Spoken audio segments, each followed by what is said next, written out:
Good. Aaron's good. How's Got Skylar feeling? 2017 feeling in me. What a year What for a film. year. What a year for everything, What just was your a favorite great year movie? for Funny you should what about that ask. what about that movie called American Politics starring the Oh, Orange Buffoon? It's my favorite comedy of um, the year. favorite comedy of the year has been CNN.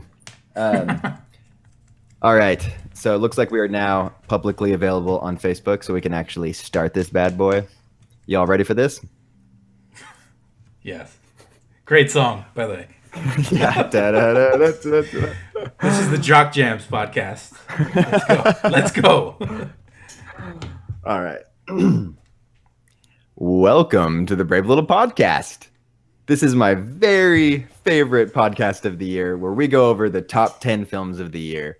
And as always, my beautiful, beautiful co-hosts, Aaron Alvarado in Los Oh. Angeles and Skylar Tio in Dallas, Texas. Hey, David. Hey, Skylar. Guys, Hey David. Hey how you Aaron. doing? So good. Doing good. Yeah. Doing real good. 2017 was a terrific year in cinema. They, for the first time ever, in 2017, they made movies that took place in each of the three towns that we live in, which is exciting.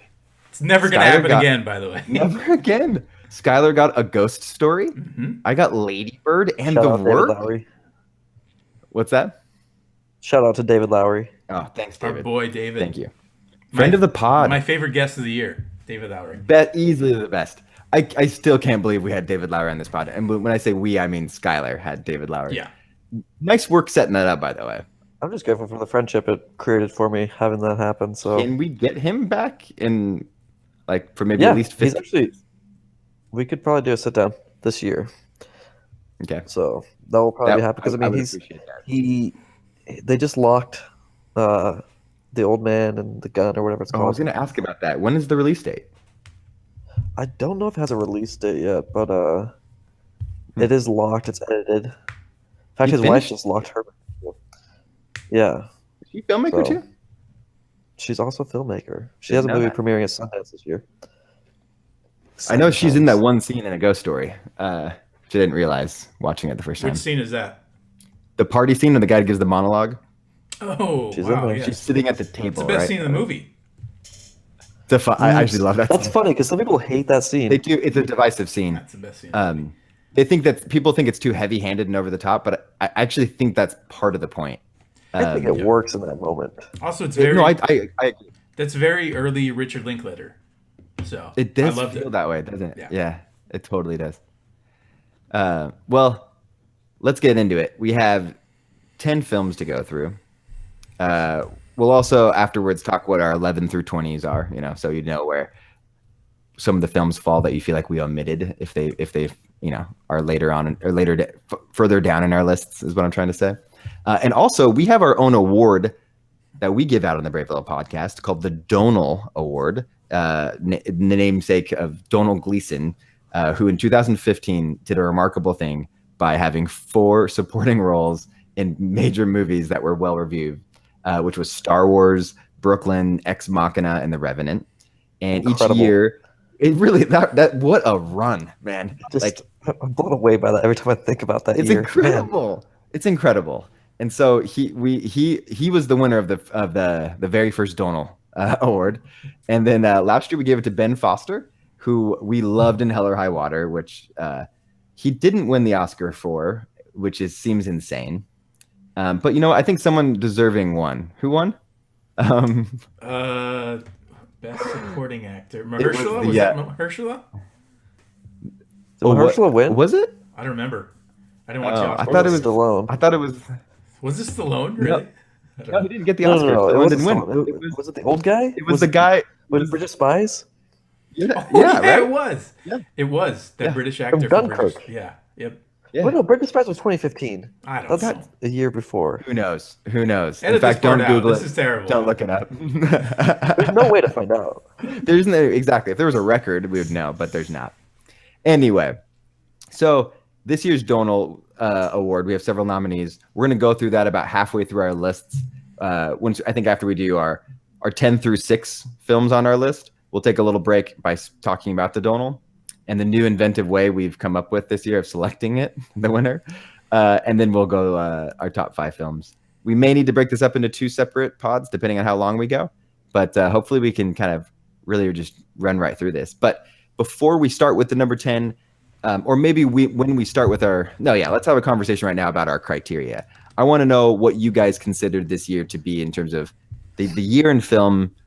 Is there a theme in your list that you noticed after you came up with these movies? How hard was it to come up with it?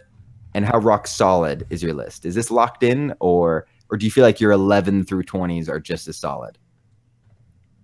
For me, it's been a good year in film, but I would say that my top 10 is a little bit fluxing because I'd say my top 13, maybe top 14 movies are all good enough to be top 10.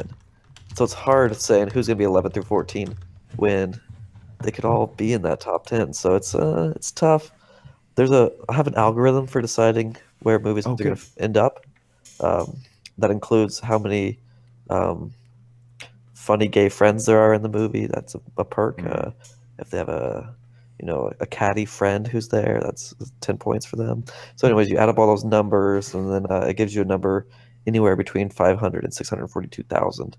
And that number, you put that back into another equation, and it gives you a letter grade from a D to a Z backwards. And so that grade gives me the final score. It's plus minus. There's a little bit of fluctuating. We don't that goes do on, like advanced analytics on this pod, where you do it old school style. Yeah, you have to find out the back of all the movies. And at that point, I've come up with my list, and so I feel pretty good about it. Well, good. Yeah. I too have an algorithm for determining my top movies. It's basically, is Ryan Gosling in the movie? If so, then it's the number 1 movie on my list. So, I mean, that's just... Ooh. I don't want to spoil anything, but I'll just say that. Whoa. How many movies was Ryan Gosling in 2017? 1. Just 1? Yeah. Oh, fun. It took him 3 hours to film it. It's a long movie. It kind of felt like 2 movies. Yeah. 2 excellent movies. We'll see if that comes up later on our lists. Now, Skylar, we went over our films from last year. I actually went through and I didn't write down what our picks were. I literally just fast forwarded through the pod and wrote it all down. It was kind of a laborious process, but I really wanted to know how I would feel about just a year ago, my top 10. I feel like it's probably too recent for it to feel right or for it to ever feel wrong. I think if we looked at our list from 2 years ago or 3 years ago, that's enough time for us to see if we still feel that way. But you had mentioned looking at your list that you liked last year's slate of movies more than this year. Talk about me? Yeah. Yeah, absolutely. I just look at my top 5, and I have some. I don't know if I'd have La La Land at 6. I'd probably move up Hell or High Water and The Nice Guys and Eye in the Sky. Anyway, but my top 5, Hunt for the Wilder People, which is, I think, in my top 5 movies of all time. Oh, whoa. Swiss Army Man, which is an incredible film that I've watched like 10 times. Catch that one. I listen to the soundtrack on a weekly basis. It's an incredibly great movie. Pete's Dragon, which David Lowery doing a mainstream movie and killing it. Still hasn't found the audience it deserves, but yeah. It will. This will become one of those Disney. This is like something people will show their kids, and their kids will love and be obsessed with. You know what's a remarkable thing, though? It was great. But this is a remarkable thing. Honestly, 1 year removed, how poorly has both La La Land and Moonlight aged in that 1 year? Terribly. I mean, I got to be honest. Also, I like La La Land more now. I've seen it like three times on HBO. Yeah. Oh, have you? Yeah. What? Yeah. How do you have time to watch La La Land? Because you were lukewarm on La La Land, weren't you? I like it a lot more now. Ryan Gosling. That's the thing. It was the year of Gosling, even in 2017. For me, I haven't viewed it. I haven't viewed it at all. So a lot of it's kind of out of sight, out of mind. Yeah. I certainly was very high on it. I think I had it at number 5 on my list, if I'm pulling it up. Yeah. But and I didn't put Moonlight anywhere on my list. Thank goodness. None of us did. Me neither. Maybe we're just guys who don't like Moonlight, and that's why we feel like it hasn't aged well. I liked it when I saw it. Yeah, it was a fine film. I definitely didn't dislike the film, but I was confused by the amount of praise it received for the third act it had. Yeah, I wasn't confused by the praise. I understood. I understood the praise, and I just disagreed. Oh. Yeah. Aaron, do you still have Nice Guys ahead of La La Land for you? Man, that's a good question. Probably, yeah. I've watched La La Land more than I've rewatched. He hasn't even. Nice Guys. You didn't even rank it last year. Yeah, I didn't, because I Is had Manchester still number one though? still number one. Yeah, still number one for me, I would say. Okay. And number two now, upon further review, is the movie End of Tour, which I didn't see until after we made the list. So number two is, I mean, easily my second favorite film of the year right. is End of That's Tour. right. I love that movie. So See, Now, you I saw had the alternate seen it. ending, right?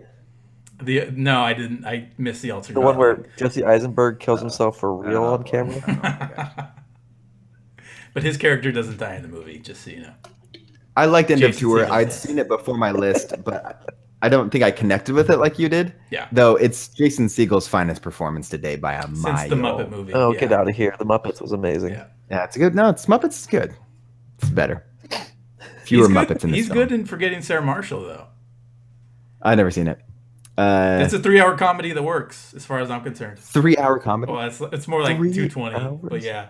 I feel like he has a lot of those. The 5-year engagement felt like 5 years, but it was. I think that movie's That's not over a 2 hours. comedy, long. though. 5-year engagement? That's not That was what like the trailer worst told movie me. I've ever seen. What? By the way, Forgetting Sarah Marshall is under 2 hours. It feels like 2.5. So. It's 158. But even for a comedy, 158 is super long. No, It it's is way too super long. long. Yeah. 30 minutes too long. Yeah, Every movie is 30 minutes too long. yeah. All right. Not I Blade read- Runner 2, 2049. Yeah, it's not an hour according to too long. not according to Ridley Scott, who recently came out and said it was way too long.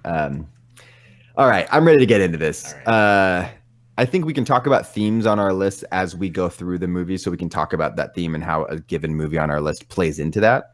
But let's kick this off with Aaron, and then go to Skylar, and then me, and we'll go round and round. So, Aaron, what was the 10th best film you saw in 2017? I love 2017 as a movie year, so I would say the overall theme for me was just entertainment value. So this was one of the movies. This is the only action movie in my list of top 10, and it was the most entertaining action movie I saw the entire year.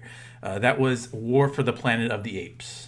Ooh, good. Yeah, I loved it. I thought it was the perfect ending to the trilogy. I think it's a trilogy, right? I thought. Yeah, that's right. That's right. Unless you count the Charlton Heston films.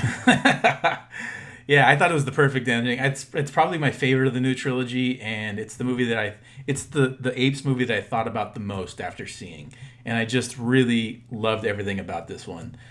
Great. It had a lot of depth, and for an action movie, I thought it had some heart and character. So, War for the Planet of the Apes is number 10.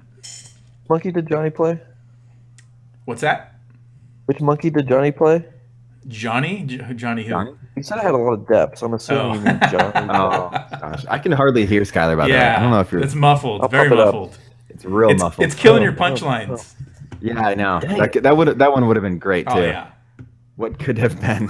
Would have killed. Is that any better? there you go. That's much better. Yeah, it's like actually. way better. Yeah. Yeah. Oh yeah. So give okay, me War. great. Give me War for the Planet of the Apes. Did you? Awesome, Skylar. Did you see War for the Planet of the Apes? I didn't get to see that one this year. It's one of the movies that I have on my list of movies to see. Well, what Thanks. did you see? What That is your one. number 10? My number 10 might be a little controversial with you guys because it wasn't super well reviewed. Some people had really high expectations for it, and it fell flat for them. But I loved it. It's my favorite DC movie that's come out in a long time. And I know what you guys are thinking. Yeah. It's I don't know. Some people didn't like the Batman portrayal in this, but I thought it was great. Oh, Some people didn't like the whatever you have to say about it. How was the CGI in it? Lego Batman was incredible. Oh, I love it. It's not as good as the Lego movie, but it's my favorite Batman movie in a long time. Right up there with all the Christian Bale Batman movies. And I really enjoy that movie. I've rewatched it recently and it holds up. So give me Lego Batman at 10. even though about halfway through the film it falls apart, like that third act is just a mess. The third act has some issues, but I think it wraps up well. The beginning is so great. The first hour is really good. The last 10 minutes is good. There's about 20 minutes there where it's weak, but everything else really works for me. It could be higher if that third act was better. So You go back. Wow. So you were not kidding when you said you did not see a lot of films in 2017. Okay.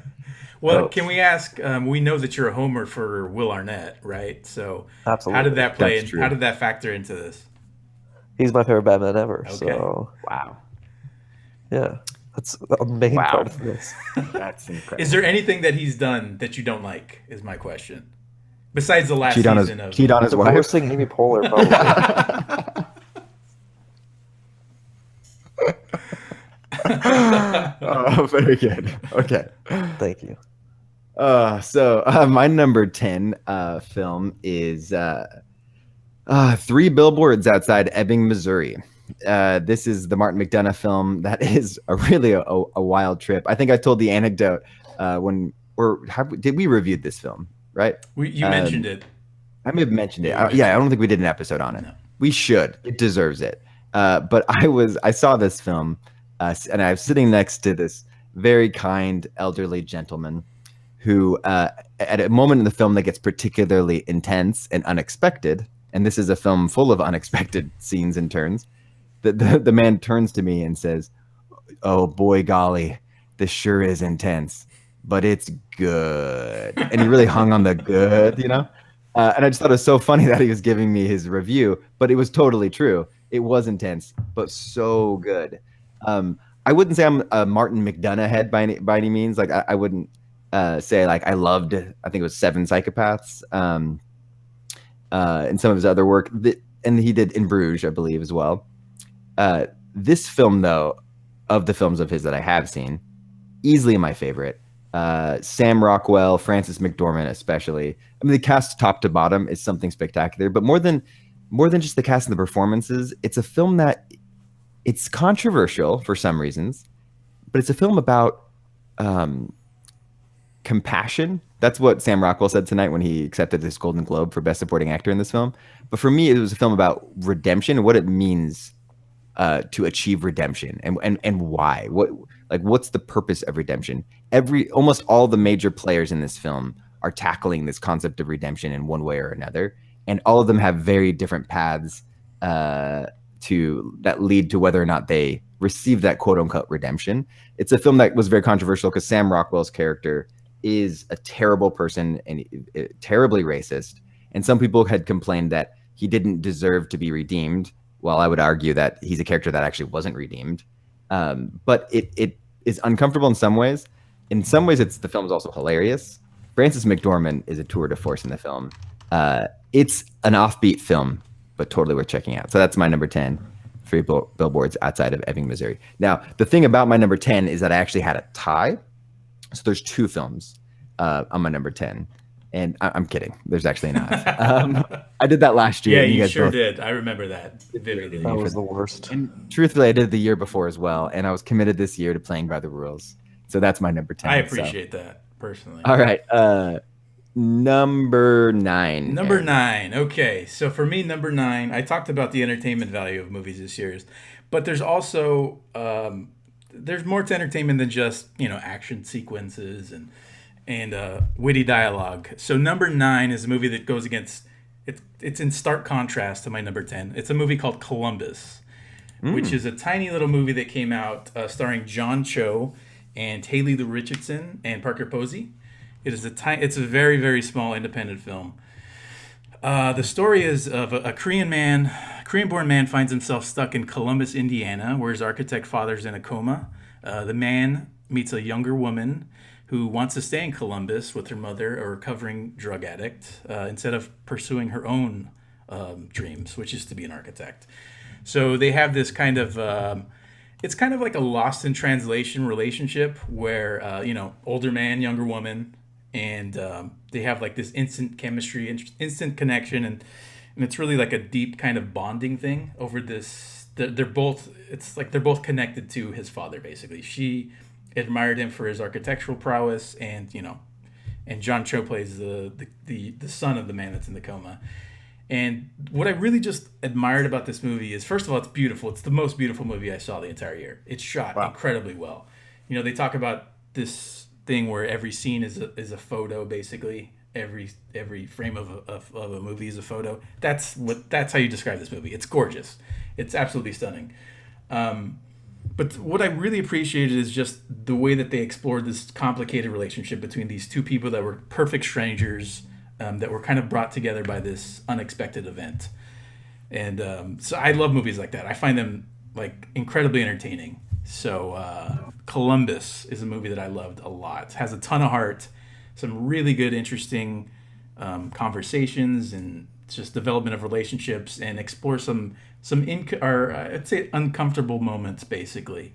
So yeah, check it out. It's available on iTunes, so go rent it. Well, I'm glad you explained the kind of the background of what it's about, because honestly, I avoided the film. I was under the impression it was a Columbus biopic, like Christopher Columbus, and he's I done would have some trashed things. that for sure. He's done some things that were pretty terrible, and I was just Bad year like, for Columbus. Yeah.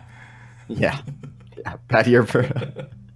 That's Well, I great. actually Wow, I thought it was the Chris Columbus director biopic. Of Home Alone fame. Ooh. Yeah, that's why I Oh, he originally made watched Home Alone. it. So, Harry yeah. Potter Yeah, and the Harry Potter. Sorcerer's Yeah. Stone director. He did Chamber of Secrets too, so he did do the put first two, respect on yeah. his name. Yeah, that's amazing. Chamber of Secrets, which is the worst of those Harry Potter films, amazingly. He also did Baby's Day Out. If you guys ever saw that. Great movie. Who hasn't seen Baby's Day Yeah, Out? exactly. Great. That's Chris Columbus, baby. He's, Yeah, no, he's really he's I've the seen a trailer king. for this. I believe you shared it in the group chat. I enjoyed the trailer. It's I'm really, an really architecture good. nerd, so I think I'd probably really like it. It's small. It's a small, very small story. It's beautifully shot, beautifully I'm directed. surprised it made your 10.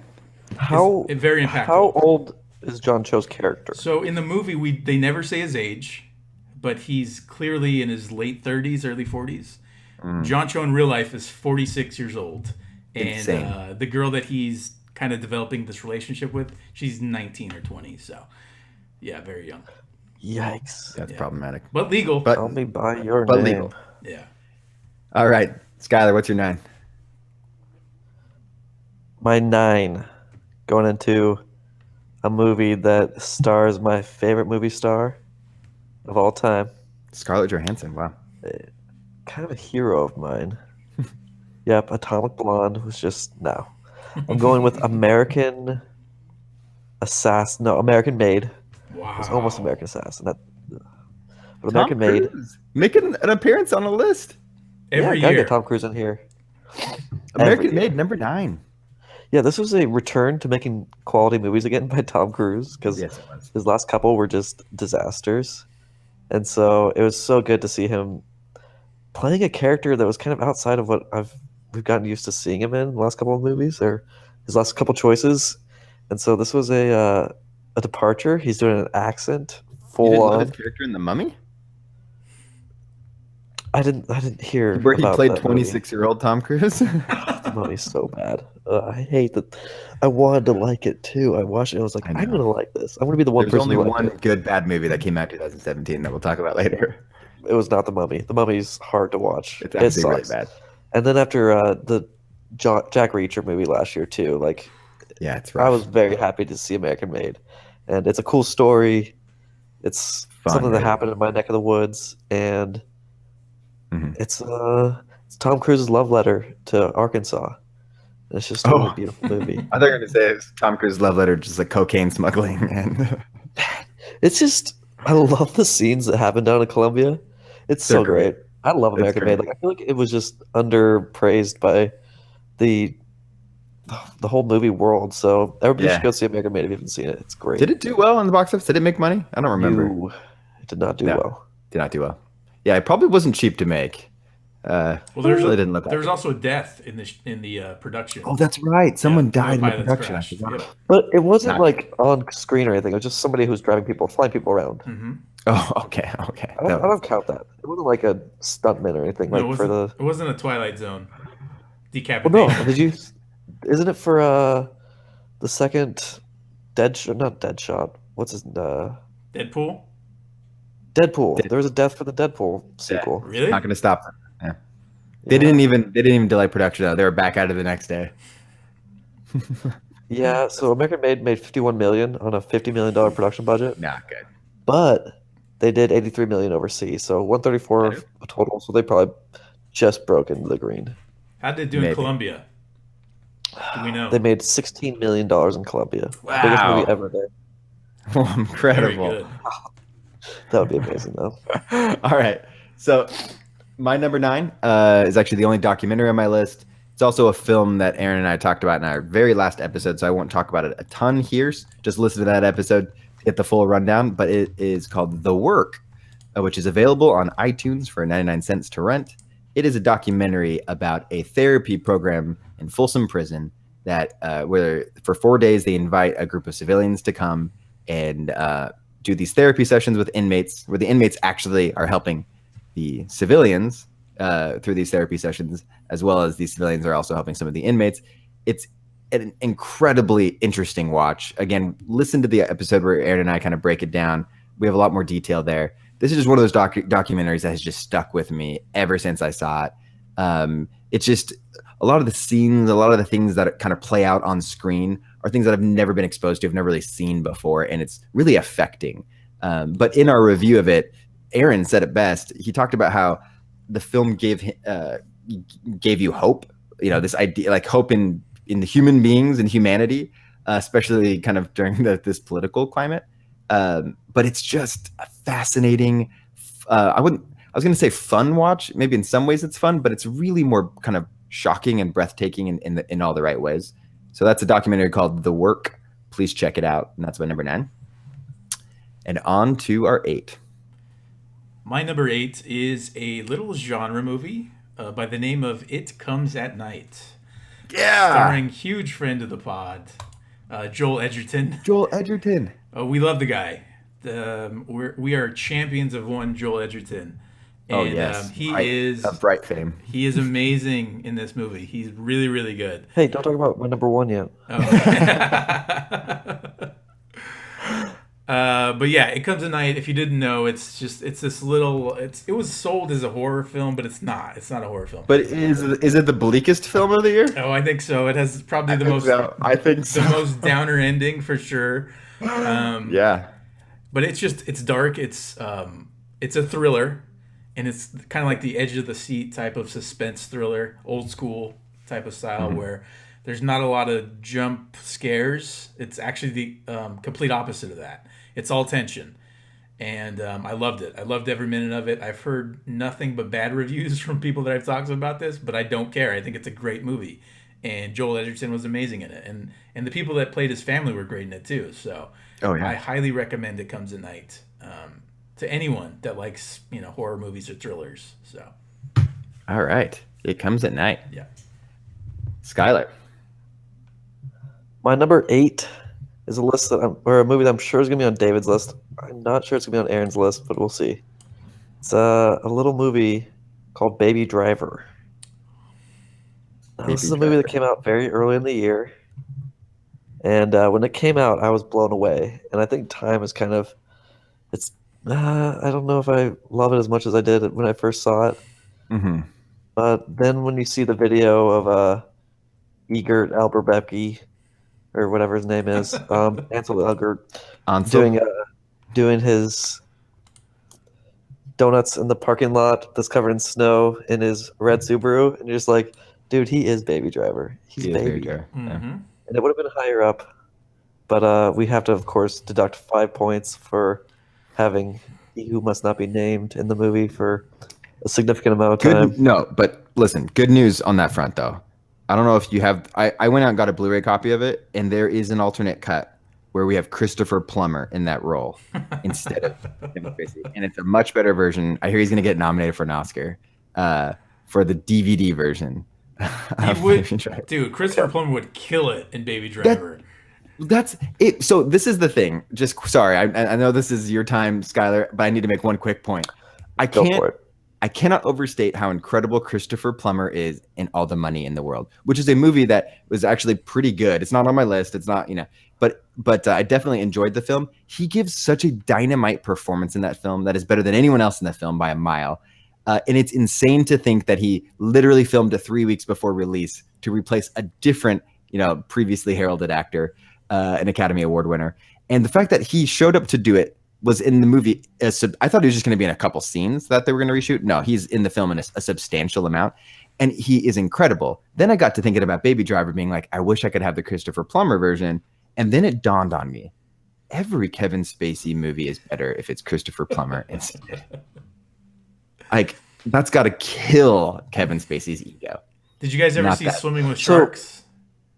No. Oh, okay. Christopher Plummer would not be better in that one. Kevin Spacey's perfect for that role. He's perfect for that role. So go to your American I local think he's Beauty? kind of creepy, slimy Yeah. somehow. Like, I'm trying to think of American Beauty. I'm not sure Christopher Plummer could have pulled off. I am. I'm sure. But Yikes. to that Well, point, okay, so I though, haven't seen All the Money in the World, yeah. but who did they get to digitally replace Mark Wahlberg? The same people that digitally replaced the mustache in Justice League. That's who they got. Donnie Right, Wahlberg. but like, no, what actor? Oh, it's Donnie Wahlberg Yeah. instead of Mark Wahlberg. Okay, good. Because I'm sure they had to replace him too, because he's really problematic as well. But Is it? to your point though, like it's not Baby Driver's not on my list because of Kevin Spacey. I rewatched it again and it makes me feel bad. I got to be honest. It makes me feel bad seeing Kevin Spacey on the screen. How about Really? the fact that Kevin Spacey is interacting with a young, nubile young man? Oh yeah. That we don't. Okay. It makes you Nothing feel for hair. bad because Giving Because him also money has- too, which is Ansel has stories, probably. yeah. That's why he's still driving that red Subaru forever. More if he were like the main character in of this film, like if he was a substantial. I mean, he is definitely in the movie, but he's in a supporting role. Maybe it's easy for me to know that like Edgar Wright would have never cast him in this film had he, known. Unless you subscribe to the philosophy that everyone in Hollywood knew this was going on with these people. I mean, everyone knew. He knew. Everyone knew. Meryl Streep It was knew. in Difficult People. We talked about it every episode. Yeah. So- he knew. I the mean, way- who knows if it's on my list or not? It may or may not. More like Uh, Edgar Never put it in Wrong. Top 5. Just set it in a cooler city. Put it in Montreal. Put it in do Vancouver. agree with your Put it in point San there. Francisco. Just not Yeah, it- Atlanta. Put it in Dallas. Just something that has Texas can't be worth iconic. it. Nothing in downtown Atlanta or anywhere in Atlanta is iconic. Just that diner. No landmarks. All right, so that was your number 8, right? Yeah. Okay. My number 8, I will also be quick about because I also talked about it in the very last pod, and that is The Florida Project, Sean Baker's film that I didn't discover till recently. It's one of the ones that shook up my top 10 list. I thought everything was solidified, and then I watched this film, and I see these performances, and I'm mesmerized by this film that has this kind of take on poverty, but kind of the day-to-day life through the eyes of the children that are living at this hotel. What it's like to be living in poverty right in the shadow of the happiest place on earth, quote unquote, in Orlando, right near Disney World. Creates such an interesting setting for this film that I couldn't take my eyes off of.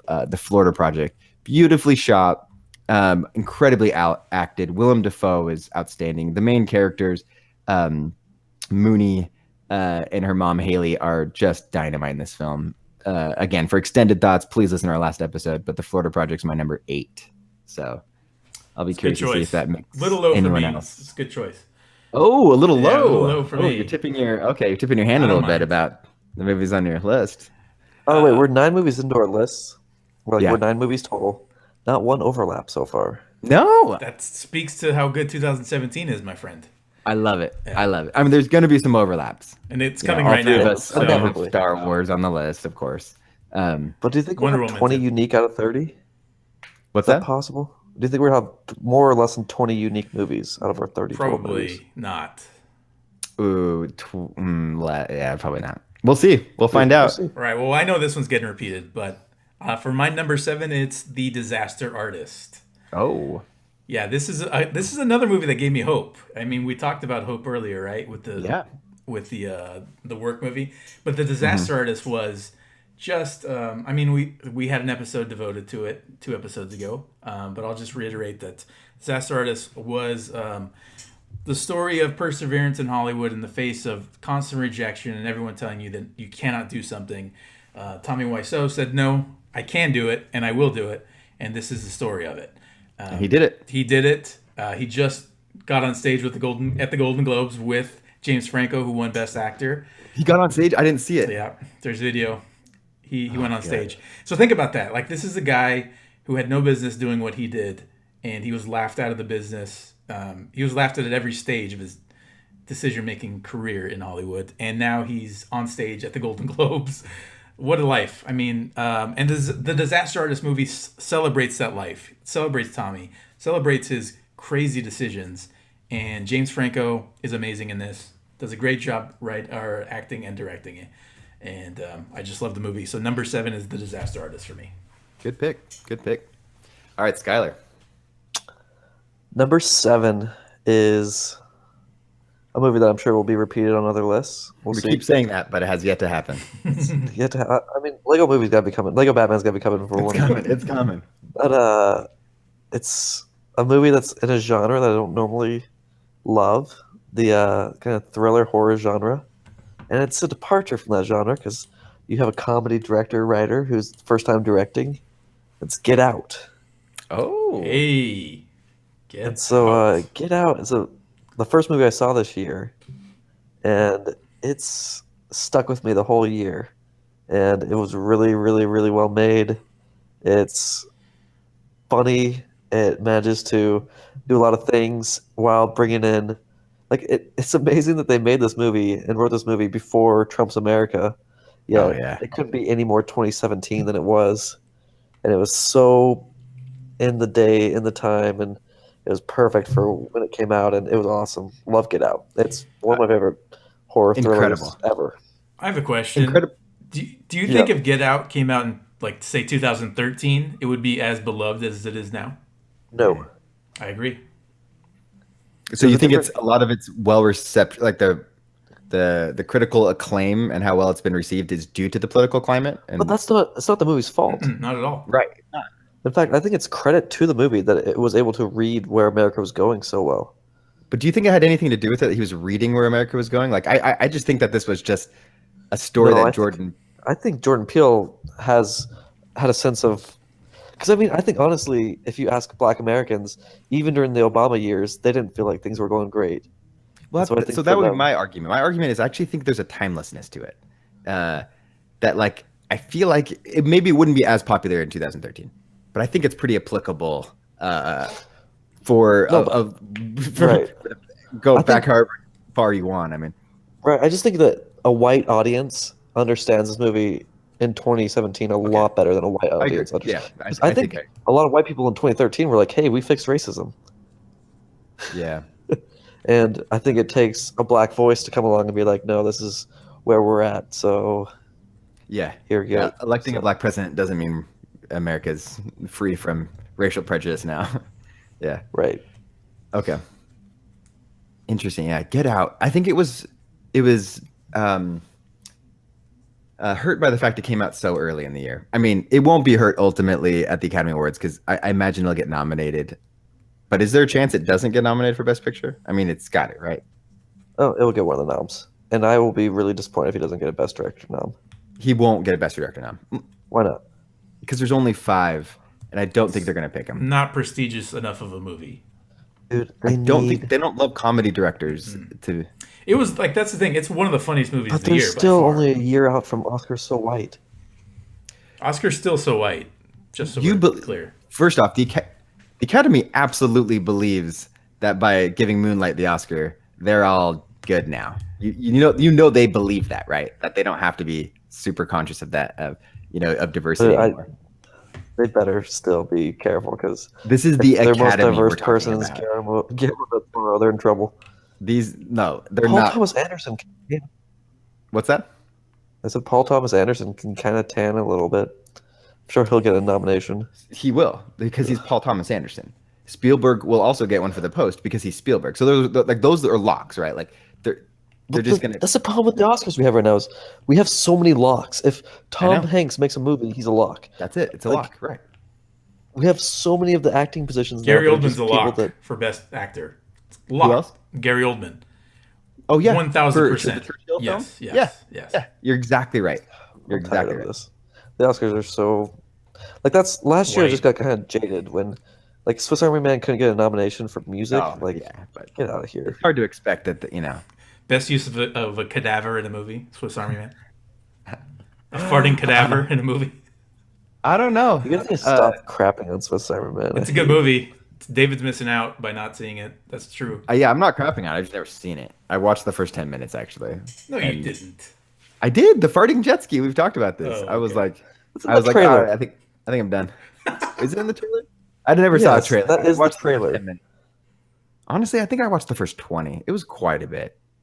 Okay, all right. That was your number 7. Who is that? 7? Yep. All right.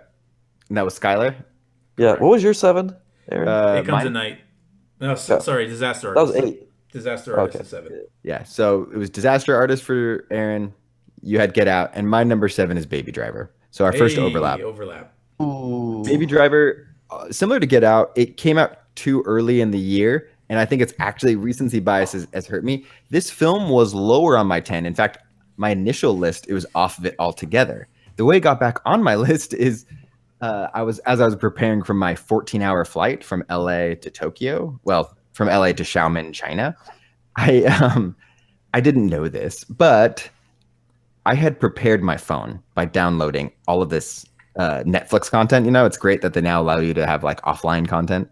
And so I had this whole schedule of how I was going to spend my 14 hours on this flight, the longest flight in my life. And I had all these shows, and I was going to play these different games on my phone. I had Audible books downloaded on my phone, podcasts. I had this whole content lineup. And little did I know that the Chinese aviation agency, government agency or whatever, their FAA, absolutely forbids any cell phone to be turned on at all on a flight. Not even airplane mode. It has to be turned off. The thing is this is China we're talking about, and they actually enforced this in a very real way to the point that there were the crew, like flight crew and flight attendants were like getting upset at passengers that were Americans. like mostly were Americans. They were thinking like, oh, I can just turn this on to airplane mode and not, and they were actually like yelling at people that they would catch. And there was one dude that's his job was walking up and down the aisles, making sure people didn't have their phones on. You told us that he had a ruler, right? And he would kind of hit your fingers. Oh yeah. No. There was He absolutely. didn't have a ruler. He had a hammer and a sickle. So you choose which one you want. It's like they're aware that this was some antiquated idea that like having your phone on disrupts like the frequencies for the pilot or whatever. But not only did they it's one thing to just have the law still in place, but they really enforced it. You could have a laptop open, you could have an iPad, but you couldn't have your cell phone turned on, even if it's an airplane mode. So my point is I was relegated to their content on the screen in front of me, which was entirely Chinese films and Baby Driver. Nice. The Chinese edit of Baby Driver, by the way, which unfortunately doesn't cut Kevin Spacey out. Kevin Spacey. Oh, no. No, I wish. Celebrated. Wouldn't that be great if they cut in their own Chinese actor, like someone famous in China? No, but it was actually edited for content, like China does to every film that comes through. There are no R-rated films that come. As they should, yes. They just chop the heck out of it. Yeah, no, Utah would be proud. But my point is, I had 14 hours and I watched Baby Driver over and over and over. And it actually did remind me like, oh, this film was a thrill ride. It was a rush. And recency bias of other films had caused me to kind of knock it from my list. But it absolutely is one of my favorite films of the year. And I have it at number 7. So, Good all call. right. Good call. Number 6. Oh, number 6 for me is the small little film. Okay, so that's actually my theme for the year. Is the small little independent films were mostly my favorite. The latest one for me, number 6, is the movie Good Time, which we talked about a lot on the last episode.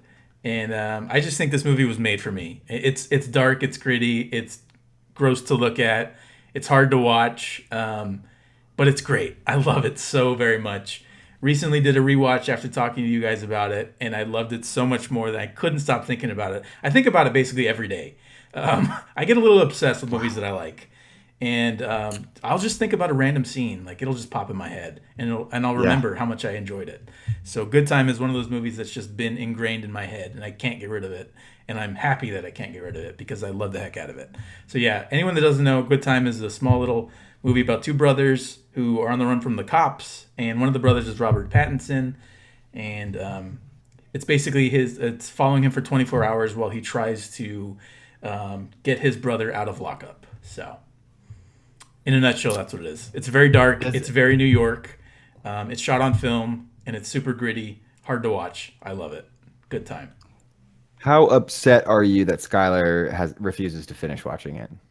I mean, that's just Well, that's on brand for him. So if I like something, he's not going to watch it. And that's cool. I'm fine with it. You didn't finish watching it, did you, Skylar?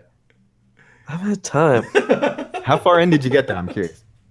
40 minutes. Opening credits. I'm 40 minutes in. He's trying to he's got his brother out of the hospital. It's crazy. Oh, okay. That's a good sequence. Yeah, Finish the dude, movie. You're probably not going to love it like I did, but I absolutely love it. I think it's essential viewing for 2017. Dude, I'll say this. I watched an interview with the directors because I needed to see what the brother looked like in real life. And hear him, He's exactly the same as the character. And it's incredible. They made a comment that I'll say for 40 minutes of seeing this movie totally holds true. They wanted to make a movie that made you feel things like you feel in an action movie when you're seeing a huge action sequence or like one of these things that costs so much money to make. They wanted you to make you feel that without having to spend $100 million. And they nailed that because it's a movie that makes you feel so many emotions and it's so intense. And they didn't spend more than $1 million on actual production. Like, it's just incredible. Isn't that a novel idea? They don't need explosions. It's just like artful cinematography, cutting the film the right way, and just a series of sequences paced correctly together. With can great have that performances. thrill. With great Like, performances. performance. That's the key, I think. If you don't have Robert Pattinson with one of the best performances of the year, as far as I'm concerned, the movie doesn't work. He's so damn good in this that I believe he deserves the Oscar for Best Actor this year. Twilight's Robert Pattinson deserves the Oscar. That's what you said. I think so. Poor guy. He's got such a hill to climb up. Well, Good Time is a really good first step up that hill, I will say. Couple steps even. All right, Skylar, what's your 6? Oh man, I can't believe we're already 6. I feel like you're writing these as you go, by the way. Are you doing that? Are you coming up? No, I got my list. I can screenshot it for you. Oh, it like takes you a minute every time you're like, let me think of a movie I saw. He's on Box Office Mojo right now and Rotten Tomatoes. What made money? I'm currently writing reviews to bring down The Last Jedi's Rotten Tomato score. That's a 24-hour thing, though. My number 6 was a movie that I know both of you hated, but was just such a great movie. It's a movie about someone with a split personality disorder, maybe. No. And maybe a character that is a villain in another movie that's coming soon. No, I'm just kidding. I didn't put split in my top 10. Oh my gosh. I believe you did. Honestly, you had me. I really did. Be more, it's number 1. It's Coco. Wow, good. Coco. Good. Can we make Aaron see this film? He just won't do it. Aaron, I don't want to white splain your culture to you. Please do. Yeah. But you're gonna love it. You might hate it because that's my problem. I can't actually tell Aaron how much I love this movie without feeling like I'm a white dude telling him how he should see this movie about Mexican culture. I just can't do it. I feel weird about that. Well, I mean, if I do watch Coco, we're gonna have to do a podcast on it, and it's just gonna be you two guys muted while I talk about it for an hour. Yes. So, but you guys have to be there. Like, that's the thing. Agreed. I'm up for that. All right. I didn't know you liked Coco this much, Skylar. Yeah, it's aged well. Oh, it's so good. I've forgotten about that abortion of a mini movie that comes before it that's 22 minutes long. Yes, I'm willing to say the real length now. But Josh Gad nearly ruined Coco for me. Because some idiots at NASA Disney made some terrible decisions. And thankfully I've been able to put that aside and feel what Coco made me feel, and it's fantastic. Yeah. It's one of those movies that it's the best time you'll watch it is the first time you watch it. But I'm still excited to see it again and just enjoy it again. It's solidly in the good Pixar category. Oh yeah. When I texted you about Coco at first, I was so excited about what I just saw because it was just bursting with this creativity that's, vintage Pixar. And your response to your thoughts on Coco were literally, I can't stop thinking about how much I hated that Olaf short at the beginning. Dude, and you couldn't get past it. You couldn't you had no good things to say about Coco, not because it wasn't a good movie or you didn't think so, it's just because of Olaf. Yep, Olaf nearly ruined it for me, but I got past that. I mean, Brett Hildebrandt, he almost walked out of Coco because of it. He almost just didn't even stick around for the whole thing. That would have been the right decision. Are we too hard on Olaf though? Because all he wanted was to create memories, like Christmas memory and traditions for Anna and Elsa. And is that so bad in 22 minutes? It's bad. It's really, really bad. I want Olaf to be melted and turned into something else. Thankfully, Josh Gad redeemed himself by starring in the wonderful Murder on the Orient Express. And what else was he in? He nearly got himself a Domo.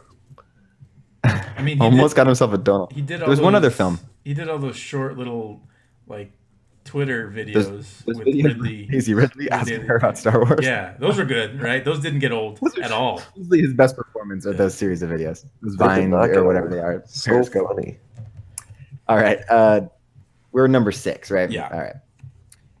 My number 6 starts to get into one of the themes that I found in some of the films on my list, mostly throughout the top 5 here. A theme about creative expression and creativity and what that means and ways people have and can go about expressing that. And so my number 6 film is Brigsby Bear. This is the film starring Kyle Mooney and co-written by Kyle Mooney. I think it's Dave McCary, I believe, who also directed it. Childhood friends behind the Good Neighbor YouTube channel, now of SNL fame. We reviewed this on the pod. Definitely revisit that for a more in-depth review. I love this film for so many reasons. But I love it because, and I don't want to spoil anything, but it takes what subject matter that could be dark and it decides not to tell that version of the story, and it explores something else. And it's a very sweet film. It's not like this deeply intellectual film, but it doesn't need to be. It's a film about what it means to have creative freedom and what it means to have creative expression and how that can be therapeutic and helpful and allow someone to move on and move forward in life. It's both funny and heartwarming, and the end scene nearly had me in tears. I really, really loved it. So Brigsby Bear, also with a good Mark Hamill performance. So that's actually the best. Yeah, Mark Hamill. No, it is. It's the best version of Mark Hamill we've had in a long time, until we had at the end of the year Mark Hamill's Oscar-worthy. I swear he should be nominated. The Last Jedi. No. You guys got to check this film out again. It is something else. He is so good in this film. My favorite part is when he mugs for the camera after drinking that the milk from the platypus. It's a good smirk though. It's a good look. I think that's good acting. It really is. No. Okay, all right. We're not gonna relitigate this. Not here, not now. Now's not the time. Damn it. Brigsby Bear. You both saw Brigsby Bear, right? Loved Brigsby Bear. Loved it. Not in my Skylar, top 10. You saw it? Definitely saw it. Okay, I'm not convinced that you did. He did, yeah. The way he looked, the way he responded to that question was very not so convincing. All right, we're into our top 5. Now first, we have. Should we break this up into 2 episodes? How long are we? We have to do our donals. What's that? What are we at? Oh yeah, the donal. Dude, we're at an hour almost. We're at 55 Yeah, minutes. we're at an hour. So for the audio pod, we need to break it up. I don't know about the Facebook Live video portion, though. This should be fun. Should we tell people, if you want to hear what our top 5 are, you got to go listen to the audio pod? That'd be a little bit cruel. Let's talk Donal. Yeah. Okay. You want to do that, and then just do a quick little wrap up, and then start the beginning of episode 2. Yeah. Okay. Great. So we have nominees for the Donal. I tweeted out a poll. We had a bunch of responses, actually, more responses than any other poll we've done. We've done very few polls. But I explained the criteria for a Donal Award, which is dominating a given year in supporting roles. And dominating meaning both volume and also quality of the work. Those are the 2 things. Like being in you have to have at least 2 films in a given year, but 3 or 4 even better. But as long as they're not all clunkers, right? Again, Donald Gleason did this in 2015 with those 4 films I referenced at the beginning of the pod. And so our nominees this year are Laura Dern for Star Wars The Last Jedi, Downsizing, Wilson. You might count The Founder. It was released wide in 2017, but technically came out first in limited in 2016. But she does play Michael Keaton's wife in that film. And so we have Laura Dern, who, of course, we all love on this pod. Also Baron Davis loves. And then we have also Rooney Mara for A Ghost Story, Una, and the Terrence Malick film Song to Song. Aaron is the biggest Rooney Mara fan that I know. And then Hey, we wait, have is that a Caleb- fat joke? That sucks. No. Oh, easy No, there. no. I love you, Rooney. And then we have Caleb Landry Jones, who was in Get Out, American Made. Both those films we've talked about already. He was in also 3 Billboards, which we've talked about. And the fourth film was The Florida Project, which we've talked about. Yep. Wow. So all 4 of them have been referenced already on our lists. Those are 4 incredibly well-reviewed films. We also have John Boyega, who starred in the underappreciated film The Circle, which was known for being Bill Paxton's swan song. Rest in peace, Bill. Are you sure that wasn't Bill Rest in Pullman? peace, Bill. What? Are we sure that wasn't Bill Pullman? No, Let's check the tape Weird. on that. I don't know. we don't know. Okay, thank you. I just want We to don't review know. that first. And then he was in The Circle. He was in Star Wars: The Last Jedi, which is a masterpiece. And he was in Detroit, which is a film that I need to see. It's Catherine Bigelow directed. Aaron's been singing its praises. Well, David, let's not go that David far. told us all this before the podcast we started recording. David said that he refuses to see any movie directed by women, Mhm. so he Okay. couldn't see Detroit this year, which is too bad. Yeah, Lady Bird 2. I really would love to have seen that one. And Wonder Woman. Don't forget Oh, Wonder Woman. Wonder Woman. I heard it was great. Yeah.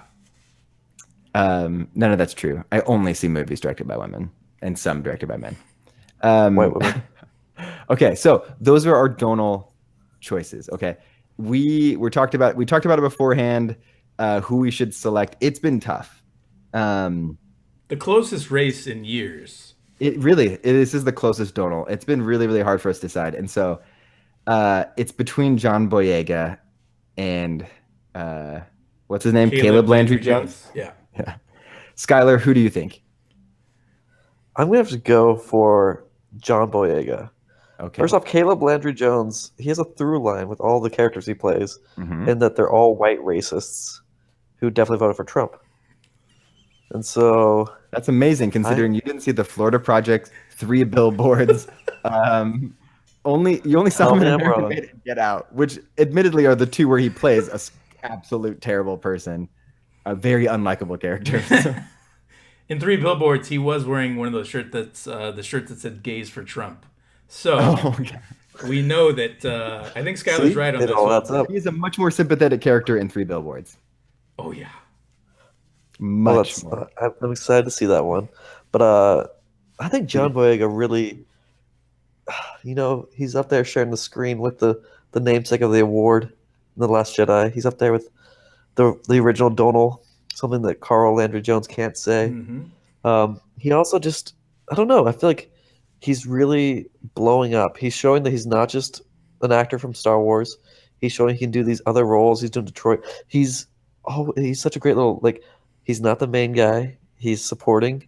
And then he's in one of the most interesting roles in one of the most interesting movies of the year with his little role in, I can't explain it, in The Circle, but this is John Boyega's year. I mean, if we're going to be honest, this is probably this the is his last year that John Boyega is ever going to be considered for this award.